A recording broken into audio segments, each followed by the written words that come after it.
오늘 말씀에서 예수님은 자신이 받는 세례가 모든 의를 이루는 것이라고 말씀하십니다.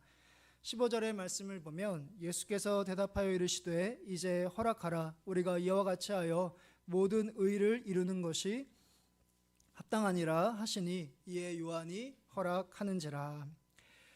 오늘 말씀은 예수님이 세례자 요한으로부터 세례받는 내용으로 이미 세례자 요한은 요단강에서 많은 사람에게 세례를 베풀고 있습니다. 그 세례의 중심 메시지는 회개입니다. 세례받을 때 자신의 죄를 인정하고 또한 고백하며 더 나아가 회개에 합당한 삶을 살 것을 바로 세례자 요한이 선포하고 있습니다. 그러나 이것이 전부가 아닙니다. 세례자 요한은 마지막에 자신의 세례보다 예수님의 세례가 더 능력이 많다고 증거하고 있습니다. 그 말씀이 우리가 읽은 오늘 말씀 직전에 나와 있는 마태복음 3장 11절부터 12절의 말씀입니다. 나는 너희로 회개하게 하기 위하여 물로 세례를 베풀거니와 내 뒤에 오시는 이는 나보다 능력이 많으시니 나는 그의 신을 들기도 감당하지 못하겠노라. 그는 성령과 불로 너희에게 세례를 베푸실 것이요 손에 키를 들고 자기의 타작마당을 정하게 하사 알곡은 모아 곡간에 들이고 쭉정이는 꺼지지 않는 불에 태우시리라. 세례자 요한은 이 말씀을 통해서 우리가 알 수 있는 것은 뭐냐면 바로 자신의 역할과 그리고 자신의 세례의 의미를 알고 있고 또한 더 나아가 많은 사람들이 이제 곧 등장하실 예수님으로부터 세례받기를 간절히 원했습니다. 그런데 오늘 말씀에서 예수님이 세례자 요한으로부터 세례를 받겠다고 하시자 이 세례자 요한은 이를 받아들일 수가 없었던 것이죠. 그래서 14절의 말씀을 보면 요한이 말려 이르되 내가 당신에게서 세례를 받아야 할 터인데 당신이 내게로 오시나이까 라고 이야기하면서 예수님이 많은 사람들처럼 세례자 요한으로부터 세례를 받으려고 하시는 것을 이 세례자 요한은 이해할 수 없었기 때문에 요한은 예수님의 이 제안을 거절하고 있습니다. 이와 비슷한 상황이 공생의 마지막 순간 가운데 나오는데요. 예수님이 바로 제자들에게 발을 씻어주시는 세족식에서입니다. 예수님이 대야에 물을 담으시고 이제 수건을 허리에 차신 다음에 제자들의 발을 씻기려 할 때 베드로가 주여 주께서 내 발을 씻으시려고 하십니까? 라고 질문을 합니다. 그러니까 베드로는 예수님께서 자신의 발을 씻어주는 것이 마땅하지 않다, 합당하지 않다라고 생각했던 것이죠. 왜냐하면 그 당시에 종이 주인이라든지 손님의 발을 씻어주는 것이 마땅한데 이제 예수님께서 제자들의 발을 씻어주려고 하니까 베드로가 이를 거절했던 것입니다. 그때 예수님께서 발을 씻어주는 것이 베드로가 알고 있었던 그 당시에 다른 사람들의 발을, 그러니까 종이 발을 씻어주는 것과 전혀 다른 중요한 의미가 담겨 있음을 말씀하십니다. 그 말씀이 요한복음 13장 7절의 말씀입니다. 요한복음 13장 7절의 말씀을 보면 예수께서 대답하여 이르시되 내가 하는 것을 내가 지금은 알지 못하나 이후에는 알리라 라고 말씀하십니다. 그러니까 이 말씀을 통해서 예수님은 자신이 제자들의 발을 씻겨주는 것이 그가 알고 있는 것처럼 그냥 눈에 보이는 더럽혀진 발을 씻겨주는 그런 의미가 담겨져 있는 것이 아니라 바로 우리의 힘으로 씻을 수 없는 우리의 그런 죄를 깨끗하게 하시기 위해서 바로 예수님께서 이제 그런 것이 이제 십자가의 삶인데 십자가를 지시는 모습인데 바로 예수님께서 세족식을 통해서 예수님께서 하시고자 하시는 그런 일들을 제자들에게 분명하게 가르쳐 주고 있습니다. 오늘 말씀에서도 예수님에게 세례를 베풀 수 없다라고 하는 세례자 요한에게 우리가 이와 같이 하는 것이 바로 모든 의를 이루는 것이다 라고 하는 말씀도 이와 비슷합니다. 그러니까 세례자 요한으로부터 세례를 받으심에도 그 이상의 의미가 담겨져 있다라는 것이죠. 그러니까 세례자 요한이 세례를 베풀고 또 예수님이 그 세례를 받으시는 것을 통해서 바로 하나님께서 하시고자 하시는 그 구원의 사역, 예수님을 통해서 하나님께서 의롭게 되시고 또 많은 사람들을 믿게 하시는 그 사역을 위해서 바로 예수님은 세례를 받으셔야 함을 분명하게 가르쳐주고 있습니다. 여기에서 우리는 예수님의 진정한 겸손과 그리고 순종과 겸손을 우리가 보게 됩니다. 예수님은 바로 예수님 자신이 세례자 요한으로부터 세례를 받는 것이 하나님의 뜻이라는 것을 아셨기 때문에 그대로 순종하십니다. 그리고 얼마든지 예수님이 세례를 베푸셔야 하는 위치임에도 불구하고 세례자 요한으로부터 세례를 받으실 만큼 예수님은 겸손하십니다. 예수님은 죄가 없으신 분이시기 때문에 사실은 예수님은 세례를 받으실 필요가 없습니다. 그러니까 세례는 우리의 죄를 씻어주는 그런 의미가 가장 중요한 의미가 담겨져 있기 때문에 사실은 예수님은 세례를 받으실 필요가 없으시거든요. 죄가 없으신 분이시기 때문에. 근데 예수님께서 세례자 요한으로부터 세례를 받으시려고 하시는 것은 뭐냐면 우리 모든 사람들의 죄를 다 본인이 짊어지시고 또한 우리의 모든 죄를 사해 주시기 위해서 그 길을 걸어가시기 위해서 바로 예수님께서 일부러 죄가 있으신 것처럼 모든 사람의 죄를 짊어지시고 세례를 받으심으로 그 길을 걸어가신다는 것을 우리에게 분명하게 보여주고 계십니다. 이 모든 일은 바로 예수님을 위해서가 아니라 우리 자신을 위해서입니다. 예수님이 이렇게 얼마나 순종하시고 겸손한 분이신지를 자랑하고 뽐내시려고 하시는 것이 아니라 그만큼 모든 사람들을 사랑하시고 모든 사람들의 죄를 깨끗하게 하시기 위해서 바로 공생애를 시작하시고 십자가를 향해 걸어가신다는 것을 우리에게 보여주시고 믿게 하시기 위해서 바로 예수님께서 오늘 말씀에서 세례를 받고 계신다는 것이죠. 우리가 알고 믿음으로 바로 하나님께서 인정하시는 의로움이 무엇인지를 우리가 믿기를 원하시기 때문에 세례를 받고 계십니다. 우리가 이 예수님의 순종과 겸손을 잘 알고 있음에도 불구하고 우리가 예수님의 그 모습을 본받기보다는 우리가 어느 정도 적당한 수준에서 우리가 순종하고 겸손할 때가 참 많이 있습니다. 그렇게 하는 이유는 우리의 모든 관심과 초점이 우리 자신에게 있기 때문입니다. 그러니까 우리가 다른 사람들 앞에서 이렇게 적당하게 겸손하게 행하고 또 적당하게 순종하는 것을 통해서 다른 사람들이 우리의 모습을 보면서 정말 저분은 신실하다, 정말 좋은 신앙인이다 라고 우리가 인정받기 위해서 우리가 적당한 수준의 겸손과 순종의 삶을 살아갈 때가 있다는 것이죠. 근데 하나님께서 우리를 보시면서 진정한 관심은 우리가 다른 사람들로부터 좋은 평가와 좋은 인정을 받는 그런 신앙인, 그런 목회자가 되는 것, 그것이 하나님의 관심이 아닙니다. 하나님은 그것에 전혀 관심이 없습니다. 그 사람이 목회자인지, 그 사람이 권사인지, 장로인지, 어떤 직분자로 삶을 살아가고 어떻게 인정을 받는지 그것은 하나님에게 전혀 관심이 없습니다. 하나님의 관심은 뭐냐면 우리의 순종과 겸손을 통해서 많은 사람들이 예수님을 믿게 되는 것, 저 사람 속에 있는 함께 하시는 하나님을 보고 하나님께로 돌아와서 예수님을 믿고 구원을 받는 것, 이것이 하나님에게 있어서 가장 중요한 관심이고 가장 중요한 우리의 삶의 목적이 된다는 사실이죠. 그것이 바로 우리를 향하신 하나님의 뜻입니다. 그것이 바로 우리를 향하신 하나님의 의입니다. 하나님의 의를 위해서 삶을 살아간다 할 때 바로 우리를 통해서 예수님을 믿게 되는 것이 하나님께서 가장 기뻐하시는 모습이라는 사실입니다. 우리도 예수님처럼 하나님의 뜻에 순종하며 계속해서 지금보다 더 낮아지는 삶으로, 더 교만한 것이 아니라 더 계속해서 낮아지는 삶을 통해서 우리를 통해서 많은 사람들을 구원의 길로 인도하시는 하나님의 놀라운 구원의 역사가 일어나기를 주님의 이름으로 축복합니다. 예수님의 세례 받으심을 주관하시는 분은 하나님이시고 또한 그분이 예수님을 통해서 구원의 사역을 이루어 가고 계십니다. 오늘 말씀을 보면 하늘이 열리고 하나님의 성령이 예수님 위에 임하시고 계십니다. 16절의 말씀인데요. 16절의 말씀을 보면 예수께서 세례를 받으시고 곧 물에서 올라오실새 하늘이 열리고 하나님의 성령이 비둘기같이 내려 자기 위에 임하심을 보시더니, 예수님이 세례를 받으시고 물에서 올라오실 때 하늘이 열립니다.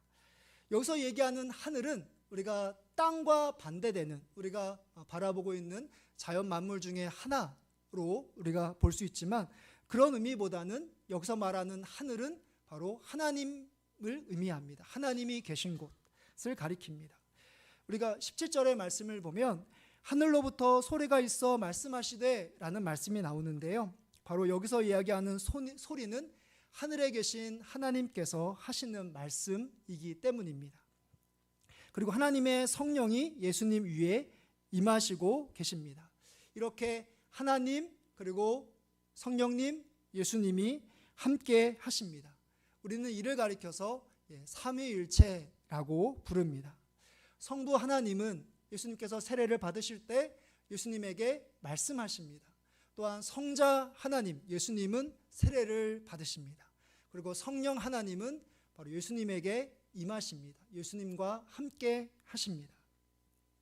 이 모습을 통해서 바로 예수님이야말로 하나님의 아들이시고, 또한 이 세상을 구원하시기 위해서 이 땅에 오신 메시아, 구주이심을 바로 이 삼위일체가 함께 하시는 것을 통해서 우리에게 분명하게 보여주고 있습니다. 같은 마태복음을 보면 이 삼위일체 하나님이 같이 함께 나오는 그런 부분이 있는데요, 마태복음 맨 끝에 마태복음 28장에 보면 28장 19절에 보면 이 삼위일체 하나님이 같이 등장하는 것을 볼 수 있습니다. 마태복음 28장 19절의 말씀인데요, 그러므로 너희는 가서 모든 민족을 제자로 삼아 아버지와 아들과 성령의 이름으로 세례를 베풀고 라는 말씀입니다.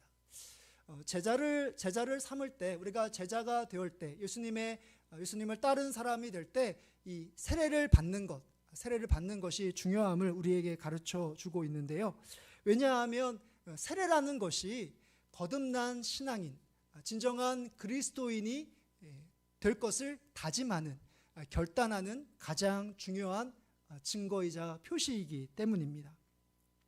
예수님이 나를 구원하시기 위해서 세례를 받을 때 십자가의 죽으심과 부활하심을 우리가 믿습니다. 예수님께서 자신을 위해서가 아니라 우리 한 사람을 살리시기 위해서 인간의 몸으로 이 땅에 오셔서 바로 우리 자신을 구원하시기 위해서 십자가에 죽으시고, 또 우리를 다시 영원한 생명을 얻게 하기 위해서 부활하심을 우리가 믿게 됩니다. 그래서 이제 예수 믿기 전에, 세례받기 전에는 이제 나만을 위해서, 나의 가족을 위해서, 나의 주변 사람들을 위해서 삶을 살아왔다면, 이제 예수님을 믿고 세례를 받는 것을 통해서 이제는 예수님처럼 나를 희생해서 다른 사람들을 살리는 그런 삶을 내가 살아가겠노라. 예수님께서 나를 위해서 십자가에 죽으셨을 때 하나님께서 다시 살리심으로 바로 우리가 영원한 생명을 얻었던 것처럼, 이제 내가 희생하는 삶을 통해서 바로 다른 사람들을 살리고, 또한 나도 영원한 생명을 받고 그 사람도 영원한 생명을 받는 이 세례를 통해서 바로 예수님처럼 내가 삶을 살겠습니다 라고 결단할 때 바로 아버지와 예수님의 이름과 성령으로 세례를 받게 된다는 사실이죠. 예수님이 세례를 받으시는 순간 삼위일체 하나님께서 함께 하심으로 예수님이 메시아이시고, 또한 예수님이 구주로서 그 사역을 완수하셨던 것처럼 우리가 세례를 받을 때 바로 아버지와 예수님의 이름과 성령의 이름으로 우리가 세례를 받음으로 예수님처럼 그렇게 삶을 살아가게 되고, 우리가 예수님의 제자로 계속해서 만들어져 간다는 것을 우리에게 가르쳐 주고 있습니다. 우리 대부분은 세례를 받으셨을 줄 압니다. 우리가 모두 성부와 성자와 성령의 이름으로 다 세례를 받았습니다. 그 전에 어느 목사님, 또 어느 교회, 어느 교단은 다를 수 있을지 모르겠지만 우리는 성부와 성자와 성령의 이름으로 다 세례를 받았습니다. 때가 되어서 세례를 받아야 하니까 받은 분도 계실 것이고, 또 목사님이 세례를 받으라고 하니까 받은 경우도 있을 것이고, 또 친구들이 받으니까 덩달아서 받으신 분도 있으실 것이고, 또한 군에 있었을 때 초코파이 때문에 세례를 받으신 분도 계실 줄 압니다. 우리가 어떤 과정으로, 어떤 동기로 세례를 받은지는 하나도 중요하지 않습니다. 중요한 것은 우리가 성부와 성자와 성령의 이름으로 세례를 받았다는 사실입니다. 하나님께서 우리에게 하나님이라는 분이 우리를 만드셨고 우리를 주관하시는 분이심을 우리가 믿음으로 고백했습니다. 또한 우리가 예수님이 바로 나를 위해서 십자가에 죽으시고 부활하셨음을, 바로 구주이심을 우리가 믿었습니다. 또한 성령 하나님이라는 분이 계셔서 우리의 삶을 동행해 주시고 위로해 주시고 평안을 베풀어 주시고 선한 길로 인도해 주신다는 것을 우리가 고백하고 믿게 되었습니다. 바로 하나님께서, 우리의 믿음은 더 깊고 믿음은 얕을 수 있지만 여하튼 하나님께서 우리에게 하나님과 예수님과 성령님을 고백하는 그런 믿음을 우리에게 주셨기 때문에 우리가 세례를 받을 수 있었고 지금까지 신앙생활을 하고 있다는 사실입니다. 우리의 믿음이 좋기 때문이 아니라, 우리가 열심히 했기 때문이 아니라, 바로 우리가 세례를 받았을 때 성부와 성자와 성령께서, 삼위일체 하나님께서 그 순간 함께 하셨기 때문에 우리가 믿음 생활을 하고 있다는 사실입니다. 이 하나님의 놀라운 은혜, 하나님이 함께 하시는 그 은혜로 우리가 믿음을 지킬 수 있고 또 하나님을 따라가는 그런 귀한 믿음의 삶을 살아가고 있다는 것을 꼭 기억하시고 하나님의 은혜 가운데 늘 거하시는 여러분들 되시기를 간절히 바랍니다. 예수님이 하늘로부터 들으신 음성이 있는데요, 이는 내 사랑하는 아들이요 내 기뻐하는 자라 라는 음성입니다. 17절의 말씀인데요, 우리 17절의 말씀 우리 같이 함께 우리 읽도록 하겠습니다. 17절 말씀입니다. 하늘로부터 소리가 있어 말씀하시되 이는 내 사랑하는 아들이요 내 기뻐하는 자라 하시니라. 아멘. 하늘로부터 소리가 있었다는 것은 바로 하나님께서 예수님에게 하신 말씀이라는 사실입니다. 하나님께서 예수님에게 하신 말씀은 내가 얼마나 너를 사랑하는지, 또한 하나님이 얼마나 예수님을 기뻐하는지에 대한 내용입니다. 우리도 하나님께서 우리를 사랑하시고 또 우리를 보시면서 하나님이 얼마나 기뻐하시는지를 우리가 알고 있는데 예수님이 모르시기 때문에 하나님께서 이런 말씀을 하신 것이 아닙니다. 이 순간 예수님께서 세례를 받으시는 순간 바로 하나님께서 얼마나 예수님을 사랑하시고 예수님의 그 걸음걸이를 얼마나 그 기뻐하시는지를 하나님께서 예수님에게 들려주셔야 했기 때문에, 예수님이 다시 그것을 마음에 새기셔야 됐기 때문에, 그럴 필요가 있었기 때문에 바로 하나님께서 예수님을 향하여 내 사랑하는 아들이요 내 기뻐하는 자라 라고 하나님께서 예수님에게 말씀하신 것이죠. 예수님은 자신의 그 십자가의 죽음, 그러니까 공생애가 바로 예수님께서 그 십자가를 향해 걸어가시는 그런 길이신데요, 예수님은 자신의 십자가의 죽음을 가리켜서 세례라는 단어를 사용하신 적이 있습니다. 자신이 세례를 받는 것이 바로 십자가의 죽음이라는 것을 보여주는 그런 부분이 있는데요, 누가복음 12장 50절의 말씀을 보면 이런 말씀이 있습니다. 누가복음 12장 50절의 말씀을 제가 쉬운 성경으로 읽어드리면, 그러나 나는 받아야 할 세례가 있다. 이것이 이루어질 때까지 내가 얼마나 괴로움을 당하겠느냐. 공생애를 시작하는 예수님은 앞으로 자신의 삶이 바로 괴로움이라는 것을, 고난과 고통이라는 것을 예수님께서 잘 알고 계셨습니다. 고향 사람으로부터 배척을 받습니다. 또 같이 함께 한 가정에서 생활했던 가족으로부터, 또 형제로부터 인정을 받지 못합니다. 외면을 받습니다. 많은 병자들을 고치시게 되겠지만 그들로부터 배신을 당합니다. 버림을 당하십니다. 종교지자들의 거센 공격과 비난도 받으실 것이고, 또한 끝까지 사랑했던 제자들로부터 배신을 당하게 되십니다. 그렇게 예수님은 십자가에서 사랑했던 많은 사람들로부터 버려진 채 그렇게 홀로 죽게 될 것을 예수님께서 아십니다. 지금 이렇게 좁고 험한 고난의 길을 시작하는 것이기 때문에 예수님의 마음은 괴롭고 답답하셨던 것이죠. 예수님은 두려웠을지도 모르겠습니다. 그래서 하나님은 이 십자가의 길을 걸어가는 예수님을 향하여 얼마나 예수님을 사랑하고 계시는지, 또한 예수님을 얼마나 기뻐하고 있는지를 하나님께서 직접 예수님에게 말씀하십니다. 이때만이 아니라 예수님이 하나님으로부터 동일한 음성, 이는 내 사랑하는 아들이요 내 기뻐하는 자라 라는 음성을, 똑같은 음성을 들었던 순간이 있었는데요. 그 순간은 바로 변화산에서입니다. 변화산에서 예수님은 모세와 엘리야를 만나십니다. 모세는 율법을 대표하는 사람이고 엘리야는 선지자를 대표하는 사람입니다. 그러니까 구약 성경을 크게 모세와 율법과 선지서로 이야기할 수 있는데, 바로 모세와 엘리야는 구약을 대표하는 그런 사람들인 것이죠. 이 모세와 엘리야를 만났을 때 바로 제자들의 눈에는 매우 황홀한 그런 모습으로 비춰졌을지 모르지만, 예수님이 그들과 나누었던 대화의 주제는 딱 한 가지, 바로 죽음, 별세입니다. 누가복음 9장 31절에 보면 영광 중에 나타나사 장차 예수께서 예루살렘에서 별세하실 것을 말할세.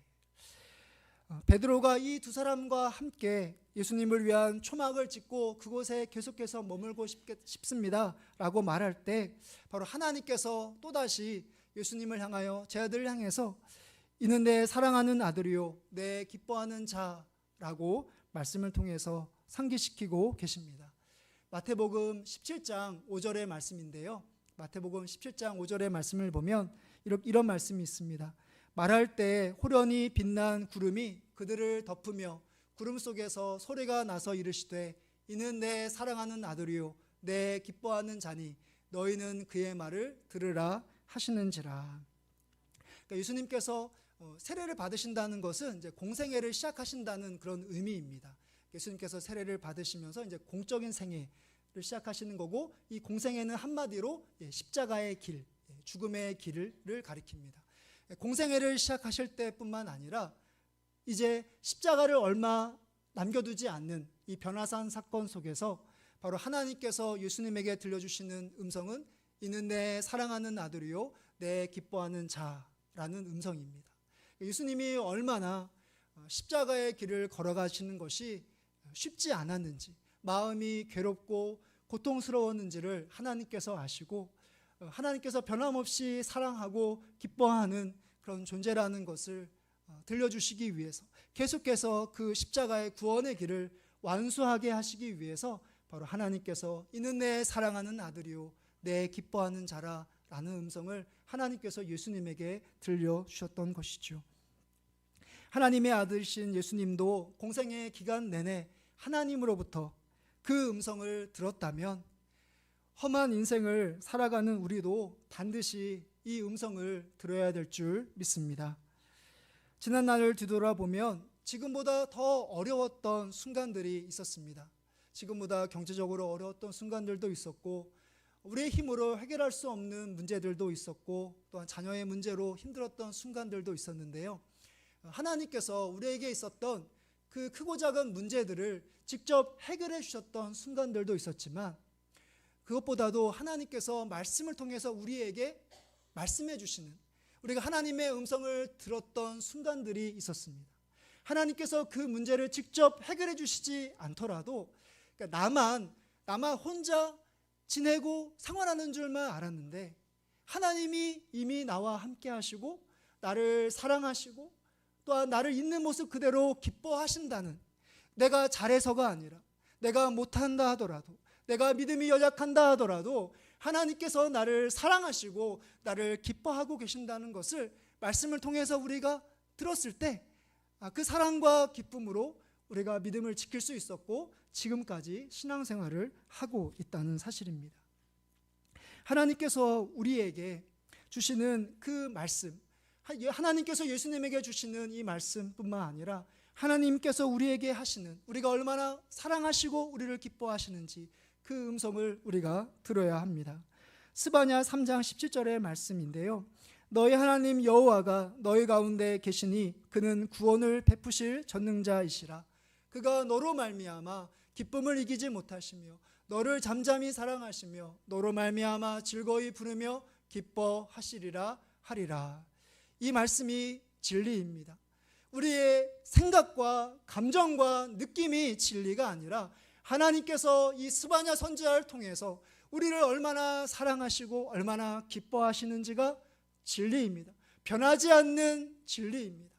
여러분이 어떤 상황 가운데 있을지라도, 괴로움과 고난과 고통과 어려운 순간 가운데 있을지라도 하나님께서 여러분들에게 들려주시는 이 진리의 말씀을 항상 마음에 간직하시며 주님과 동행하시는 여러분들 되시기를 바랍니다.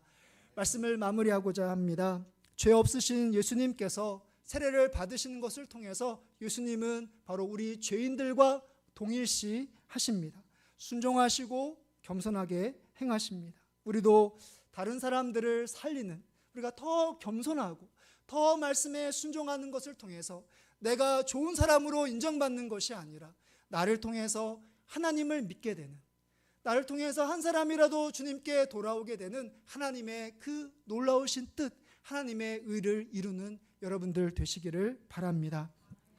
예수님이 세례 받으실 때 삼위일체 하나님께서 함께 하셨던 것처럼 우리도 바로 세례를 받을 때 하나님이 함께 하실 것을 우리에게 분명히 보여주셨습니다. 계속해서 주님의 제자로 삶을 살아가시기를 바랍니다.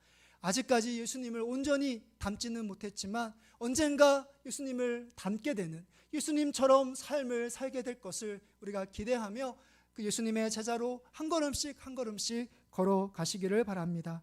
마지막으로 우리가 어떤 상황 가운데 있든지, 우리의 믿음이 좋든 우리가 믿음이 좋지 않든, 우리 하나님께 신실함을 삶을 살아가든 그렇지 못하든 하나님이 변함없이 우리를 사랑하시며 우리를 기뻐하신다는 이 진리의 말씀을 마음에 간직하며 하나님과 함께 남은 여생 주님과 동행하는 삶을 살아가시는 우리 주님의 성도님들 되시기를 주님의 이름으로 축복합니다.